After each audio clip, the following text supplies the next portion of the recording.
વેચાણ દસ્તાવેજ હાથમાં રાઠ હકપત્ર નકલો દેવાની છે. પતી ગયું. વેચાણમાં શું કરવાનું છે? સેલ ડીડ હોય એ આપણે રજૂ કરીએ છીએ. બાકીનું હાથમાં રાઠ હકપત્ર બધામાં કોમન છે. જેટલું આ કીધું છે બધામાં કોમન છે. હવે વેચાણ નથી, વસિયત છે, તો બે વસ્તુ દેવી પડશે. એક ડેથ સર્ટિફિકેટ અને એક વસિયત. ખાલી વસિયત દેવો તો હાલશે નહીં, કારણ કે લાકડે બાયડાનો પુરાવો તો જો હોય ને.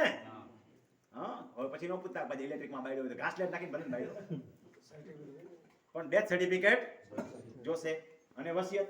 બરોબર. હવે ગિફ્ટમાં ડેથ સર્ટિફિકેટ જોશે ના, એ તો હયાતીમાં થાય એટલે ગિફ્ટ ડીડ જોશે. બરોબર છે, એ દસ્તાવેજ જ છે ગિફ્ટ ડીડ. પાર્ટ સેલ, કોઈ વ્યક્તિનો સહિયારો હિસ્સો છે, એમાંથી એક ભાગ વેચે છે અન્ય વ્યક્તિને, તો એ સેલ ડીડ કહેવાય ને. બરોબર, પાર્ટ ઓફ સેલ, તો એ પણ જોશે. સહિયારી મિલકતનું વેચાણ.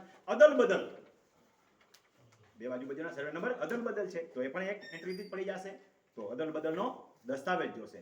બાકી બધી વસ્તુ તો કોમન થઈ ગઈ. બાકી બધી જે કીધી એ 7, 12, 8 હકપત્રક દરેકની અંદર, આ દરેક જે કીધી ને એ બધાની અંદર કોઈ ગુજરાતમાં સીધો ખાતેદાર ઉપરથી ટપકીને પડી શકતો નથી. એટલે બધાની અંદર ખેડૂત ખાતેદાર સર્ટિફિકેટની લિંક જોશે.